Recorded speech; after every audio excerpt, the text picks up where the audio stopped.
Hey Jade. Hey, Amit, how are you? Good, good. So today I wanted to talk about the market. As an agent, how many times do you get asked about the market now? Every day, it's definitely the first question. People are asking, well, how is the market? But when you have clients, oh, what about the market? Is it falling? Is it what's going on? And I have my own slew of answers, but obviously we're going to look at some hard data today and see kind of what that leads us to. Yeah, so I wanted to, first of all, for those listening, I wanted to make sure that we have more than one perspective. Jade's perspective, my perspective. Obviously, our perspectives are not just our clients, it's also the agents that we speak with as well. And besides that, I wanted to share some facts with you, like some data, but I didn't want to make this too much data, right? Because at the end of the day, data is okay, but we don't need to know what the barometric pressure is. We just want to know if it's going to rain, Yeah. right? Yep. I probably said it wrong, but that's fine. I So, haven't heard that word Jade, in a long time. so we'll start with a few questions you get asked. I know you mentioned a few of them. So, what's one of the common questions you get asked? Um, is the market slowing down? Okay, so we'll take them one at a time. All right. And since if anyone hasn't seen Jade's Instagram stories, you'll see how many people she works with. And with that said, did you hear my beep, Jade? The beep? No. Okay, cool. Because last time we did a video, all my text messages that were going through kept going off. But I'm glad you didn't hear it. So, anyways, for those of you that haven't followed Jade on Instagram, it's her name. Just go on Instagram and put her name in. And if you Jade.kalbacher. see her Instagram stories, you'll see how many people she works with. So it's good to get that perspective from her. So when you get asked this question, like, is the market going to slow down? Are these buyers, sellers, both? Who are they? Both. Um, Both. Okay. it's funny because we're going to look at data in a little bit, and what I think is very common. It all starts with like the financial markets, right? And if you look historically, kind of what's happened in the financial markets, up, down, up. Right now, it's volatile. No one really knows what's happening, but I feel like people in finance have a tendency to kind of exacerbate when the markets are really bad. And when they're really good, they don't say anything, right? Like Yeah, no yeah, one's talking totally. about it. But right now, everyone wants to talk about the stock market. It's funny, and for those of you guys that don't know, Jade and I both did finance in college. Jade did it probably 25, 30 years after I did. But so we have a couple perspectives. So one of the things too is I asked you that question as well from buyer sellers, because the first person that knows about the market in any market are the buyers, right? They're seeing the price changes, they're seeing more inventory, less inventory, they're seeing what they looked at before, what it sold for, and stuff like that.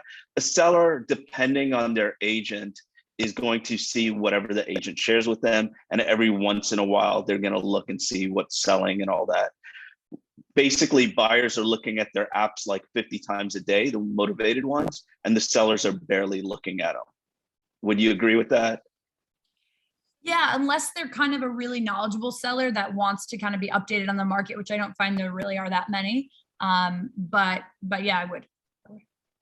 Okay, cool. Yeah, and also like one other thing is if they're buying as well at the same time, right? Yeah. If they're selling and buying, then Yeah, exactly. Exactly. yeah. So okay, so the question is the market slowing down? What's your answer? Um, yes and no. Because I mean, South Florida is so different. It's such a loaded question. South Florida is so different than kind of all of the other markets, especially throughout the US, um, because we have such a high pool of international buyers, right? Um, yes, is it slowing down in the fact that are you going to be able to buy something right now and then in a month sell it for double or 50% more? No, I mean, but that's not realistic. And that was kind of like like kind of once in a lifetime thing that happened, you know? Um, is our property still appreciating? Yes. Are things still moving? Yes. Is it where it was before COVID? Not at all. It was very slow before COVID. It was normal, right? We're not there. I don't think South Florida is ever really going to be that slow again, like unless there is some crazy event that happens, just because of all the growth that's come into South Florida. But you know, you look at like interest rates rising, but the average interest rate over the, you know, since interest rates started, right, or since like 1987, something like that, or 1978, is around 7%, right? And we're still below that average, and people still need houses and things like that. But I think people see South Florida and Miami as like a long-term investment. So that's kind of the first thing. So is it appreciating and growing and turning as fast as it was? No, but is it still growing? Yes.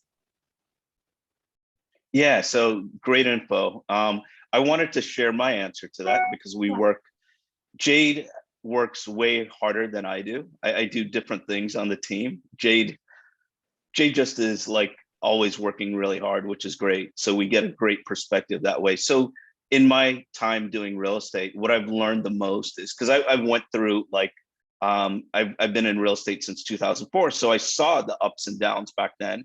And I saw the market gaining momentum and then decreasing and stuff like that.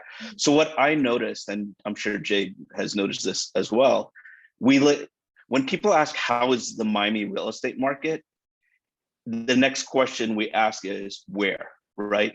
Miami is so hyper local. Is it a condo? Is it a single family home? Is it Pinecrest? Is it Coconut Grove? Is it Edgewater? What's the price range? So one of the things that I'm seeing is, you know, I think if I had to guess where it's slowing down a bit, and I could be completely wrong, but this is just my experience, what I'm seeing. So the lower price points, I don't see slowing down because a lot of people are paying cash for those.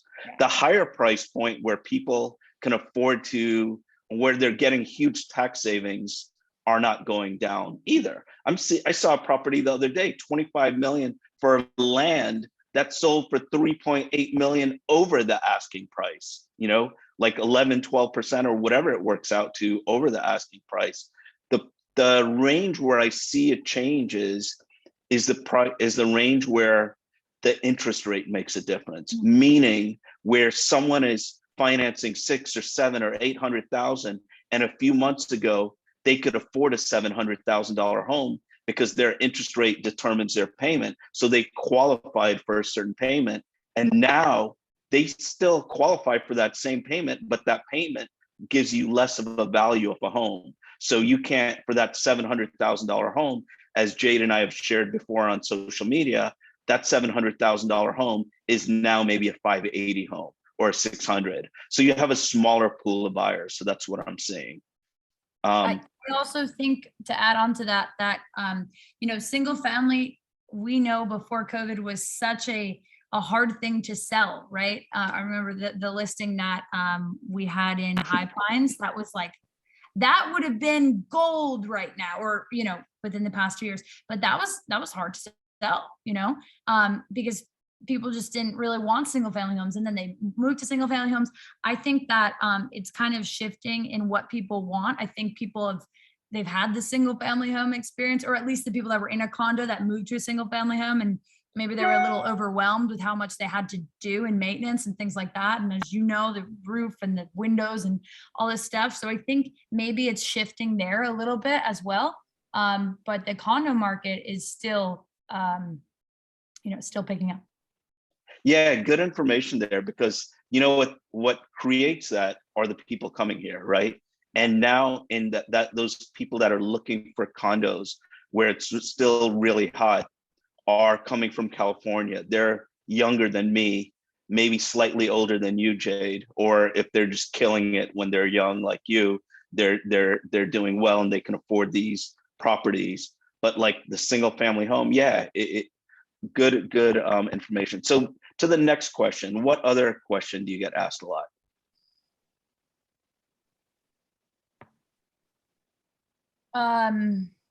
Thinking. Okay, I'll ask a question and then you can answer it. Yeah.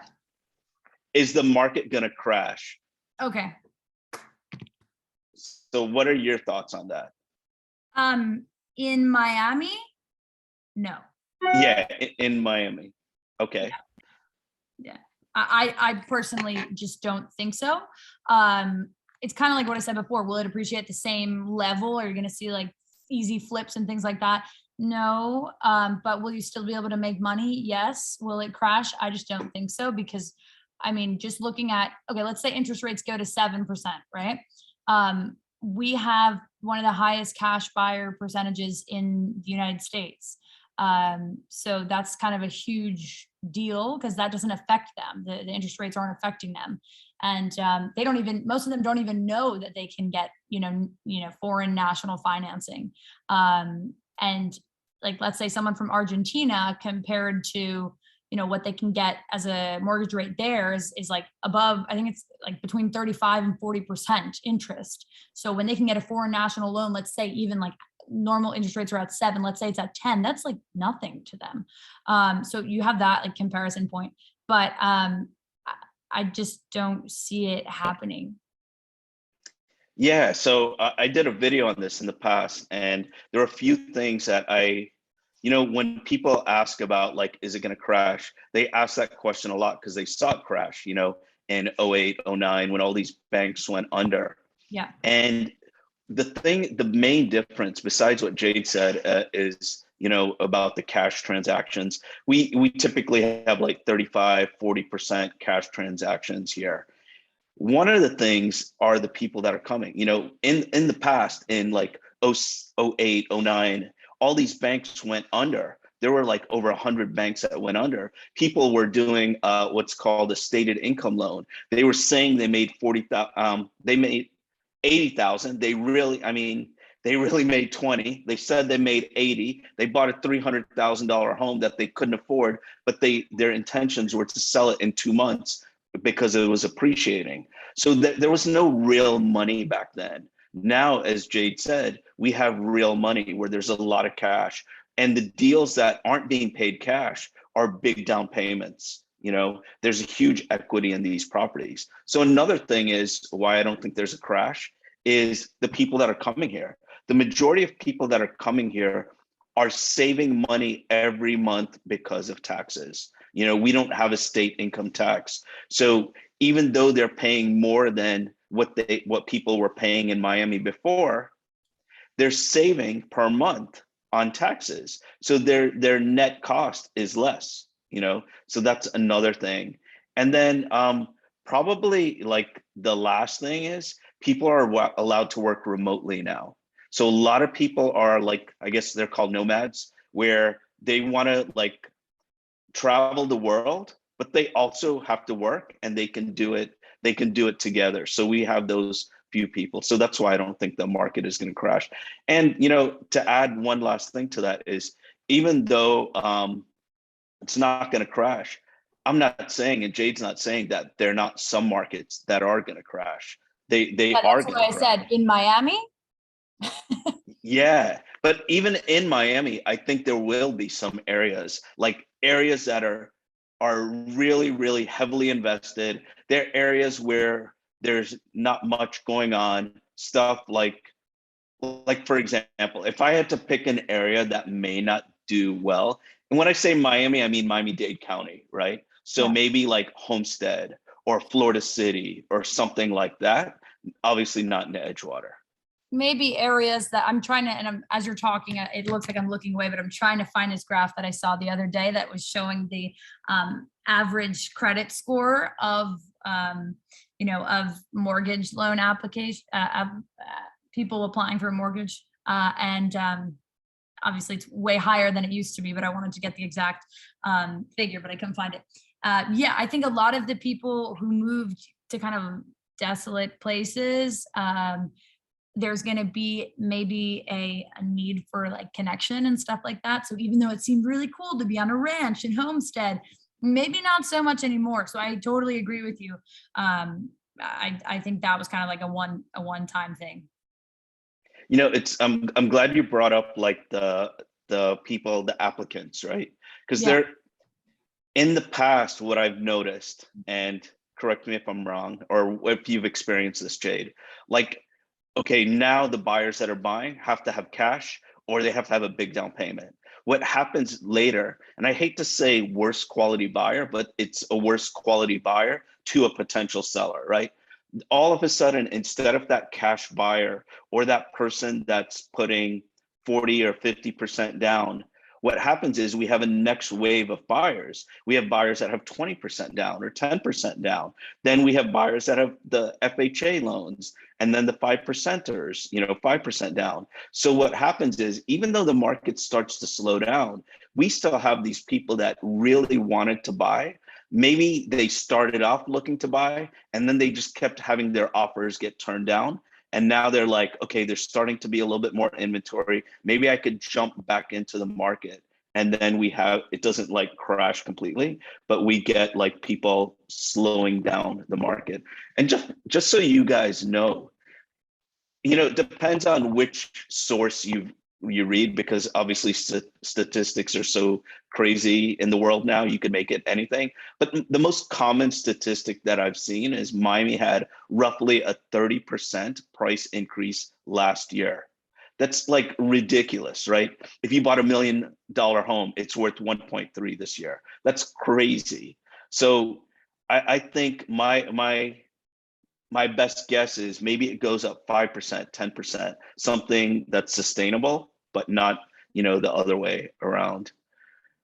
Jade, before I talk about some stats, do you have anything else that you wanted to share about the market? Yeah. I'm still trying to find this thing here because it will prove a point, but regardless, I think that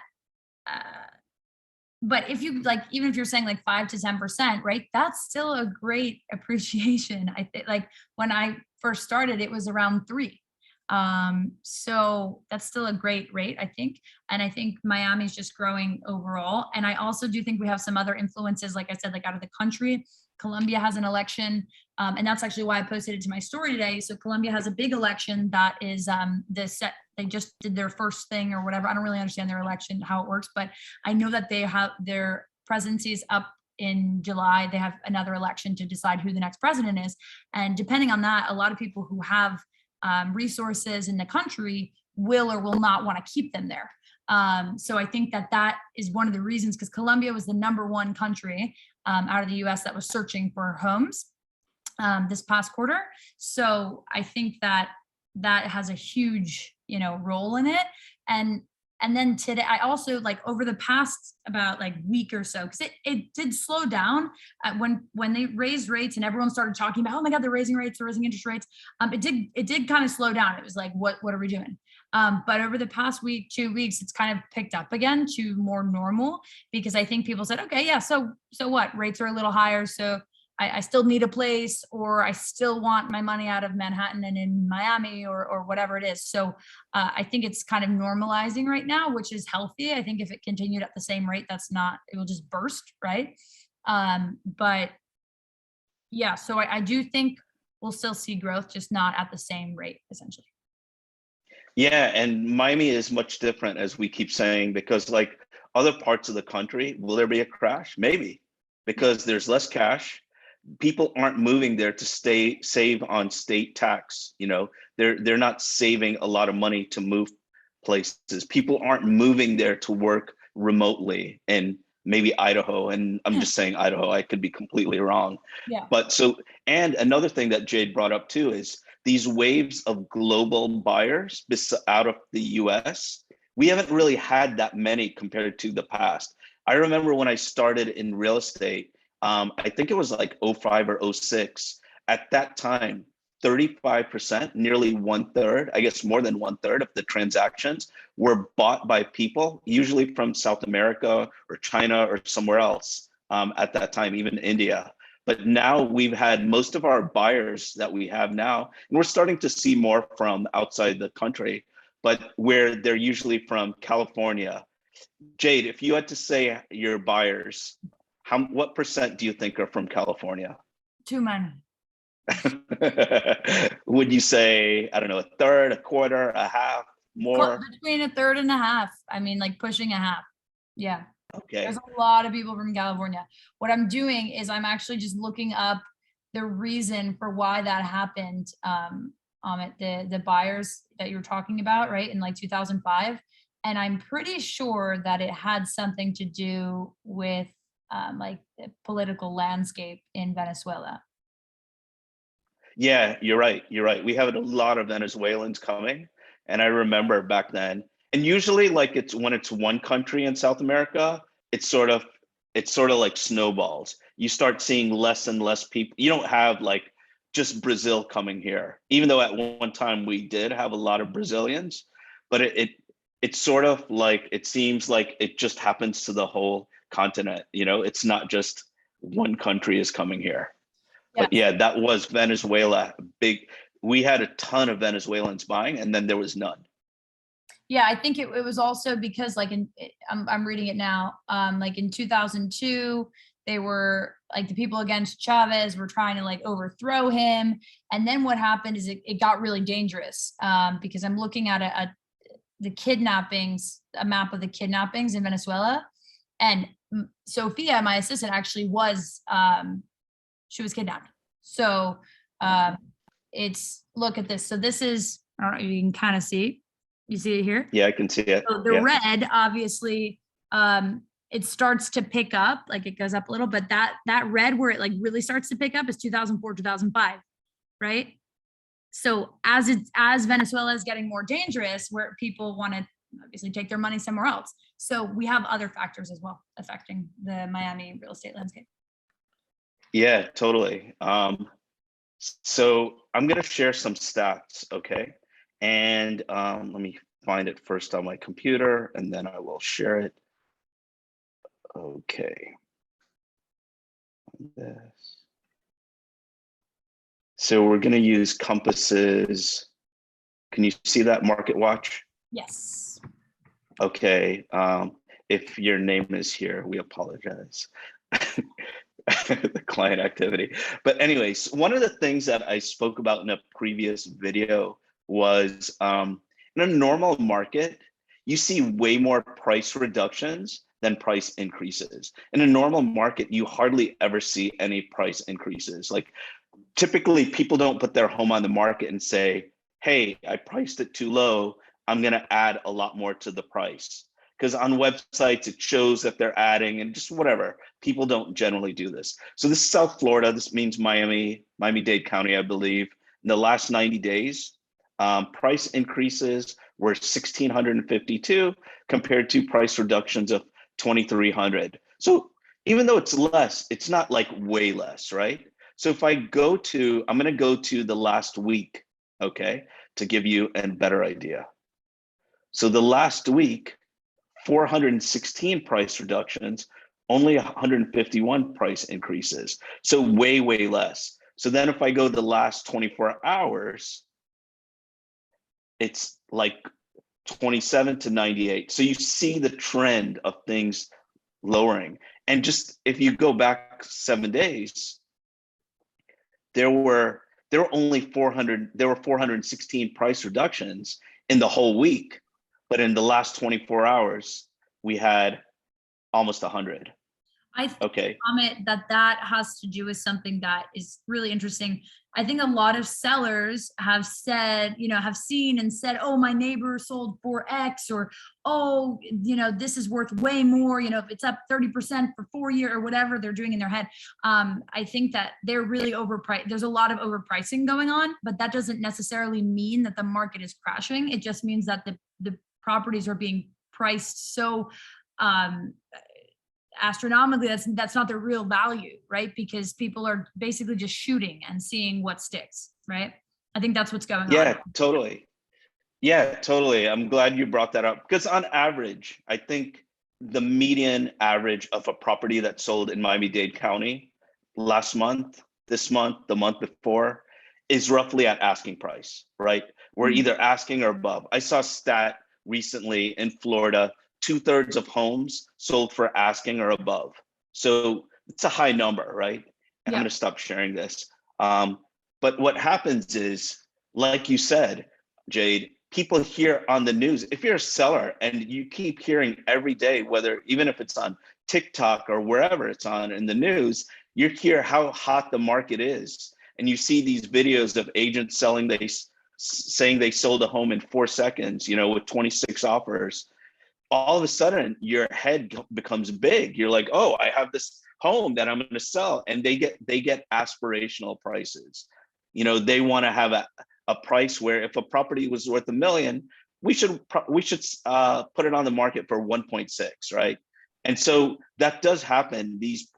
And a lot of times it's they have it on the market for 1.2, and then Jade will call them and say, hey, I got 4 showings today, and they're like, at 1.2, let's raise it to 1.6, right? And Yeah. that's what happens. And the ego is huge, and then it increases. Obviously, like what you said, Jade, these prices are way too high, and that's why you see the reduction. But that's the beginning of the phase, right? There are different phases to low pricing and lowering of prices, and that's one of the things. So let me share another stat with you. I haven't really looked at this yet, but let me see. You know what? The other stat, I'll share it, but it's not that great. We share this thing called trend graphics. It's a very good tool, but the problem is it has like April. In our market, it's sort of tough when you're in April and you have stats for April and we're in June. It doesn't mean anything when you're in an appreciating market. But so you could see here, so these are for sale properties. Those are the listings. Sold, the dark green are the sold, and then the red are pendings. Okay. So if we looked up until April was pretty busy, right, Jade? And what we're seeing is you could even see it slightly here. The inventory was going down, down, down, down, down, down. And then April went up just a bit. And then I'm sure it's up a little bit more. And then I think it's up a little more because you see more things coming on. But I don't think it'll ever, or in the near couple months, it'll be at that, to February of 21, just because you can't get any materials. So it takes a long time. Yeah, totally. You can't make up inventory. Yeah. Yeah, it's funny because if we look at April of this year, 6,593 homes on the market, it's 12,000. It's almost double. Yeah. And the sales were 4,275 and it was 3,295. So it was less, but it wasn't significantly less. And I'm going to stop sharing. It's in the future, we'll share data, in a better way where you can understand it, because it doesn't mean anything until you start to see trends, right? And the thing is, as we give you guys information, we're going to see the stuff before it becomes a trend. If you wait for the trend, it's not really good. So I'm going to ask you this question. If a buyer asks you, Jade, should I buy now? What would you say? Why are you buying? What? Okay, so let's role play. Okay. I'm buying. I'm in California. I can work remotely now. I can probably save a bit on taxes. I was gonna buy, but I know that sometimes it's hard, and maybe I'll rent. But that's the reason. Okay, so I would say first things first. If you compare your rental rate right now to what you'll be paying monthly when you buy, it's significantly less buying. And that's kind of one of the reasons why our sales market is strong, because the rental market has increased so much. So I would say, yes, you should buy now, just because. Are you financing? Are you planning on financing? Yeah, I'm going to be financing. I'm going to put 20% down. Then absolutely do it now before they keep increasing the interest rates. And I would suggest coming here, and we set aside a week and go through everything. But reason being, if you're renting now, you're going to pay more than you would pay on buying. And if you rent now and then wait to buy in a year, the interest rates will be higher then. That's a trend. Right. Okay. Yeah, good questions. Another question I would ask as well, and I'm sure Jade would ask this as well. It would be like, how long do you plan on owning the home for? Is it short term? Is it long term? What are your goals with the home? Are you looking to sell it in a couple of years? Or are you looking to have it for a long time? Because that if someone buys a house and they want to sell it in 2 years, you may want to eat it and rent a little bit and pay a little bit more in rent, because you don't know how the market is going to change in 2 years with the rates and everything else like that. It totally depends. Like if you're going to be doing huge work to the house, then yeah, it's probably going to be worth more, but if it's just a turnkey house, you're trying to move it totally depends. It's case by case, right? But if someone is moving from California, I'd also say like June, even though it's hot here, I always think it's a good month to buy because there's a little less like craziness here. Like if you're coming here, like most people do in December, January, February, that is hectic. There are so many people here. So many people are looking. I think in June and like the beginning of July, you get a little bit more, I don't know, attention maybe. Even area, all Junes are kind of similar.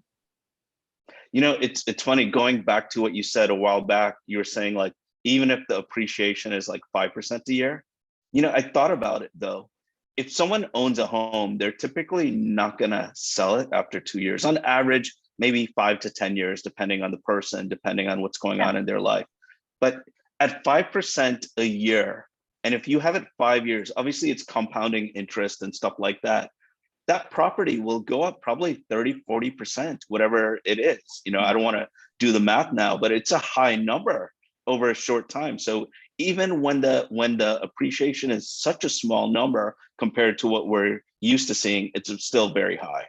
Yeah, absolutely. I also think, the rental, as I kind of said, the rental market is so strong, and the same thing is going on with landlords. They're really, really overpricing their rents at this point. It's kind of blatant. And so they're saying, oh, why am I not getting action? I'm like, well, that's because the last thing rented for 45 and you want 6, because they're getting their egos and all that stuff. So you'll also see, I think, a lot of reductions in pricing on rentals because it's the same thing. They're just overshooting, right? But I think that since the rental rates are so high and they're not going to go down, will they keep going at the same rate? No. But will they go down? No. So I think that when you compare that to your costs monthly of owning it, it is cheaper. I never understood why people would buy if they could rent cheaper, because it didn't make sense, right? But now it's switched because our rental rates have increased so much. Yeah, it's funny because I remember back in a different market, I had a client, property was like $3 million. It was in Coral Gables. It was on the water. Back then, when you can get something cheap like that. What house is on the tables for? And at that time, that $3 million property, where if someone buys it with the rates back then and the taxes and insurance and stuff, they probably would have been like $25K a month, give or take. But that person was able to rent that place for $9,000 a month, and that is completely the opposite of what you see now, like you were mentioning. Yeah. Where the rental rates have gone up so much. So another scenario, right? Say this person is young, they live at home, they got a job and they've been working 2-3 years, living at home, and they make good money now. They have, say they can buy like a $800,000 home. They're like 28, 29, and they have 20% down. Should that person live at home? Should they rent, or should they buy? Right now? Yeah, if they asked you that. If they have the 20%, do it now, because the interest rates will keep going up and you're going to finance. You want to get cheaper financing. Also, the other thing is like these people who've locked in like a 2.8% interest, 3% interest, when it was really, really low. They're not, why would they, unless they really need the money, so why would they let that go? That's not going to happen. So that's where I see like the issue with inventory, right? Like inventory coming on the market, but unless it's an extra thing, why would you ever let a 2% mortgage go? Because you're not going to probably get it again. So I would say do it now, lock it in now before we're having this conversation in a year and the interest rates are higher.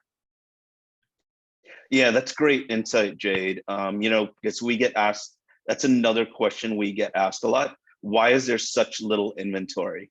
And that answer is precisely one of the reasons. I'm paying 3% or a low percentage if I buy anything, besides the homes being up way more expensive than they've appreciated so much, and I have to get 5%. It doesn't make sense mathematically. So cool. Okay, so if you're a seller now, right? Say you're a seller, you can find a place. You're not worried about finding a place. You've seen a lot of stuff that's available that probably works for you. As a seller, would you sell now? There's one seller right now that I think, there's one type of seller right now that I think makes a lot of sense. And it's actually one of my clients has this exact profile. So that's how I know. It's if you will go into a house and do work, well, that house is always going to be worth more after, but that it's like, let's say you live in a current house and you have to buy another house, but you actually like the project, and your current house, you put money into it and it's very nice, significantly nicer than when you bought it. 100% sell now. I think it's for a couple of reasons. First, even though the market is strong, there's definitely less of a market for houses that are, need substantial work. But if you're open to doing that, then you will absolutely be able to, it will work, financially, because you're going to be selling a turnkey home. And in Miami, turnkey is what everyone wants. No one 80% of people, no one really goes in like, I'm going to do what, no, they just want the key because it's too much. And I get it. I understand why. So if you've done work to your house and it looks significantly different than it did, yes, absolutely. Or if you need to, downsize or like a lifestyle thing. But I would, in general, I would say yes, but with like a few cautions. If you just purchased it like 2 months ago, no, no, doesn't make any sense. But if there's substantial improvements, yes, absolutely. Yeah, and to add on to that, obviously great advice, because if you're buying and when I started real estate, everyone wanted a fixer upper. Now everyone watches HGTV and they want something turnkey, like you said. Another question that we ask buyers and sellers, if they ask us, is now a good time to buy or sell? Is we say, is it a good time for you? The right time is when it's the right time for you. If you're okay with it now or later, then we'll give you whatever information you need. But the first thing you need to find out is if it's a good time for you now. Is it okay for you and your family? If you have a family, all the decision makers, is it good for them? So those are some of the things that we're going to ask. Now, since you have a good charge, would you like to discuss anything else? Yeah, I think, what do you see, Amit, kind of happening in the Miami real estate market over the next year? So this is what I see. I see, similar to what I was saying a little bit, what I touched on earlier, is I think the market that'll get affected first will be the mid-market, where people sort of want to move, but they don't have to, and where affordability could be an issue. I see the ultra luxury market still doing very well because these people always, just like you mentioned, Jade, they have the cash, interest rates don't affect that. And the lower price point, I think, will still be decent before the mid price, because in the beginning, more of those will be cash. Then after the cash goes, and then the big down payment goes, then the people can actually do FHA loans, VA loans, and get them done. Whereas you can't do that. Yeah. Right. And in that mid-price range, they can't do that. We did a VA deal the other day and it was $1.2 million property, but you don't normally see that, And so what are your thoughts, Jade? No, I think very similar. I don't necessarily think it's going to so much deter people from like their primary residence. I just think they'll have a lower budget, which is again is going to put more pressure on the lower price point. Because remember that one place I listed in Kendall, like a couple, maybe 3 years ago, and it was inexpensive. I don't even know how much it was, like 300 or something like that, maybe. And I couldn't believe at the time, it was probably 3 years ago, how much action we were getting on it, because that wasn't the market. But you said to me, that's what that market is like, that lower price, where there's so many people that can access it, there's just a bigger pool. So I think that, like you said, will always kind of stay like that, active, super active. And the middle is probably where you're going to get hit a little bit. I do think like the upper middle, not like the ultra luxury, but I mean like maybe like 2 to 5 million. That is going to be very dependent on the stock market, because I'm seeing a couple people say, yes, no, yes, no. It's like they're kind of indecisive a little bit because they don't know what the stock market's doing. And maybe they're like, they just have too much money in stocks or something. But then comes the argument, well, maybe you should take some of it out and put it into a different kind of asset. So I see that a lot. And I think that's actually why we're getting so many calls about Airbnb and investment properties, because they're saying, well, if the stock market's going to be this volatile, I want steady cash flow. And you can get that with a rental property.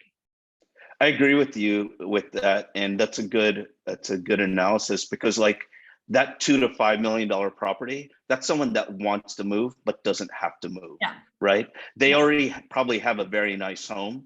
They're probably, instead of 5 bedrooms, they want 7 bedrooms, maybe. And instead of 3,500 square feet, they want 5,000. Stuff that people can live with. And so and those people are rich, but they're not wealthy. Yeah.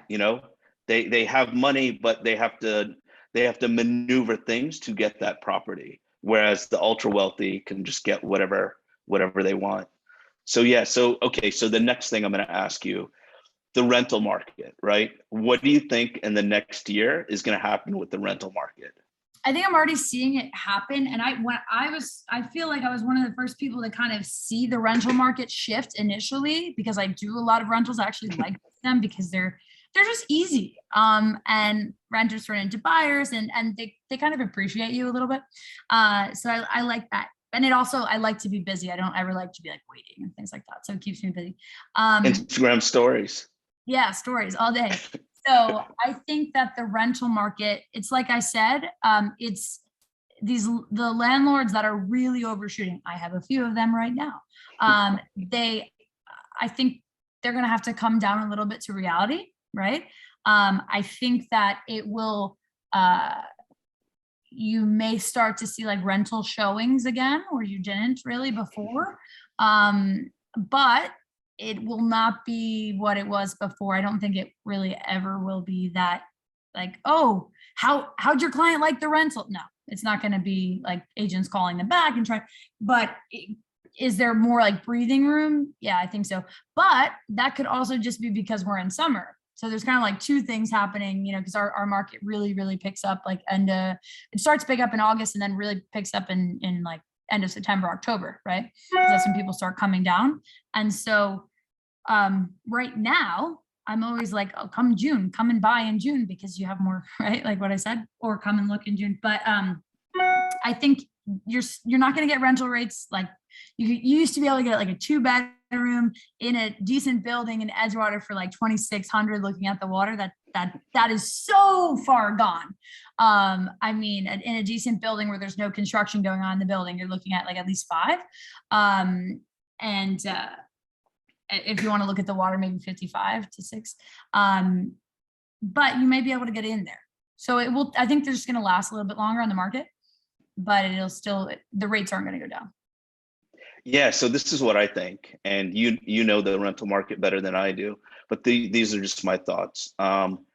Yeah, that $2,600 a month rental will never be $2,600, but I think instead of it being 5,000, it might be 4,500 or 4,600. Yeah.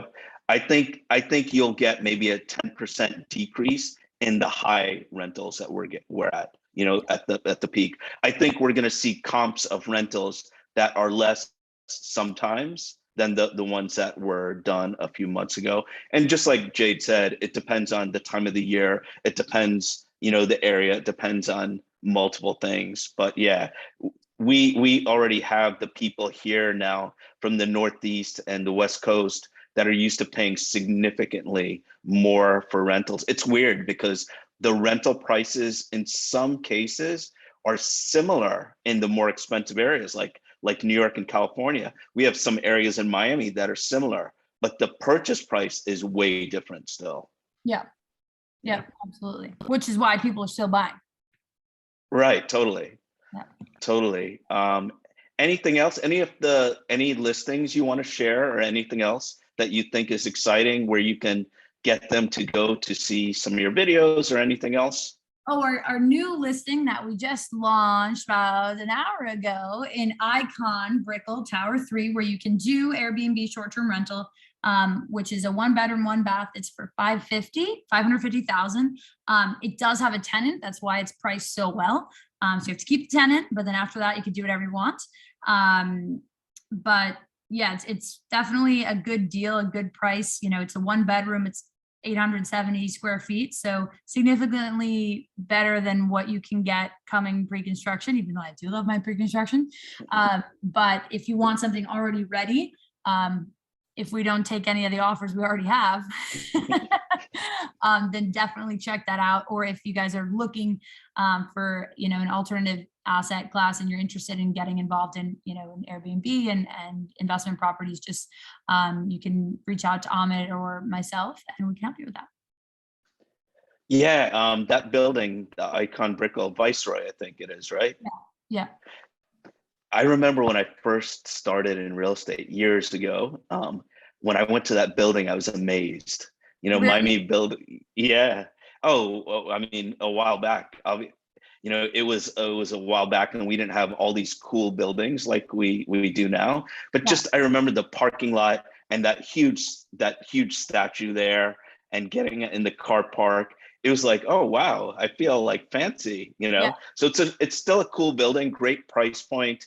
There are 3 towers. This is the one tower you can do the Airbnbs, and it's a great area up, Brickell downtown, where there's so much stuff going on around there. So we're going to be sharing this video in Jade's YouTube and my YouTube. And if you guys haven't subscribed, because we see you guys are watching our videos, but a lot of you haven't subscribed. So make sure you subscribe. Jade hates when we say this, but make sure you subscribe, hit that notification bell. So, we have clients that have made a lot of money that have seen these videos because Jade knows so much about pre-construction. We talk about it before you can find anything about it. So if you want to make some extra money, just make sure you subscribe and hit the notification bell. All right. Thanks, guys. All right. Thanks, guys.